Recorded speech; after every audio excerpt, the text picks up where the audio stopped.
Sur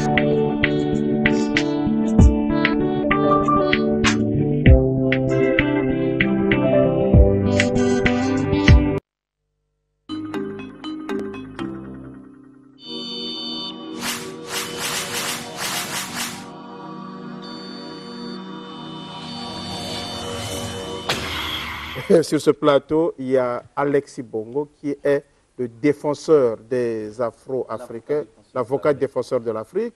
Un vrai kémite de pur sang. Et lui, il vient parler du retour des Afro-descendants. Il y a ce projet-là. Bonjour, monsieur l'avocat défenseur. Bonjour, TSK. C'est quoi exactement ce projet d'un retour des Afro-descendants? Moi, je ne dis pas africain, mais kémite. Très bien, je dis d'abord merci à Ed Chevry Diaz, merci à Studio 210. C'est une grande opportunité pour nous. En 2 temps, 3 mouvements, nous venons pour annoncer ce 12 septembre 2021, donc 100 ans après l'arrestation de Simon Kimbangu en 1921 et sa grande prophétie sur l'histoire de l'Afrique qui se vérifie jusqu'à aujourd'hui, que Simon Kimbangu est, à n'en pas douter, le plus grand de ces panafricanistes. Et donc, nous parlons du retour des afro-descendants, autrement dit des Noirs américains, qui jadis avaient été en esclavage au-delà de l'océan Atlantique et qui aujourd'hui manifestent le désir ardent de revenir en Afrique parce qu'ayant retrouvé leurs racines. Et donc, cela va se faire en 3 phases. La première phase, donc la phase préliminaire, c'est une conférence qu'on aura à Miami en octobre, du 14 au 16 octobre à Miami, où on va les rencontrer pour les rassurer. Et lorsque nous disons on va les rencontrer, c'est-à-dire une force délégation venant du bassin du Congo, dans notre pays, devrait aller à la rencontre de ces afro-descendants qui ont tous les talents, toutes les intelligences et tous les moyens qui manquent ici.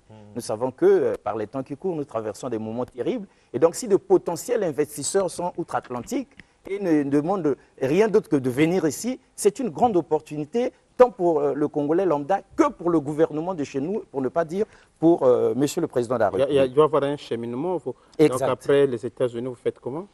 Après les États-Unis, nous faisons, après les États-Unis, on va les rassurer, on va voir avec eux les opportunités possibles. Nous faisons le Yaoundé au Cameroun, où on va démarrer le congrès, donc ce sera en novembre, et en décembre, c'est la grande finale avec le retour en RDC, donc à Kinshasa, en décembre, où on va avoir le grand congrès du retour des afro-descendants. Et pour tous ceux qui veulent faire partie de ce mouvement, ils font comment?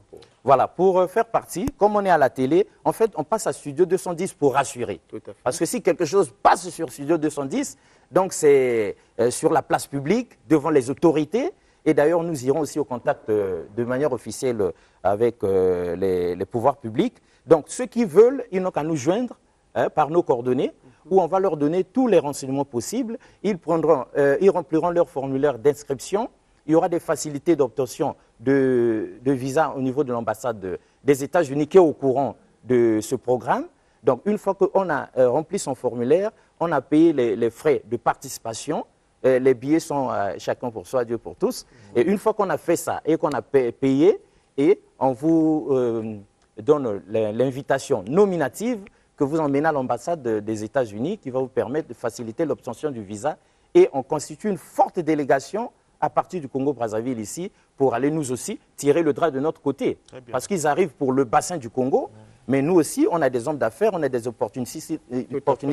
Dans tous les domaines, il faudrait qu'on aille à leur rencontre, qu'on leur dise, voilà, nous vous attendons, voilà, c'est votre pays, et que là-bas, tout est à votre disposition pour qu'on puisse faire affaire et pourquoi pas reconstruire l'Afrique, sinon réveiller le continent qui est à l'agonie. Une très bonne idée, la reconstruction de l'Afrique. C'est comme si vous étiez aussi prophète. Je ne savais pas qu'Alexis Bongo, mais ce n'est pas un hasard, étant donné que vous êtes le grand animateur d'une grande émission de spiritualité, l'homéostasie, où on est déjà au cœur de la spiritualité, parce que tout à l'heure, après M. Auguste Balandamio, les Ngunza, plus précisément les Vouvoimou, vont parler de ces 100 ans de la prophétie de Simon Kimbangu, mais aussi de son arrestation. Et vous nous avez donc précédé.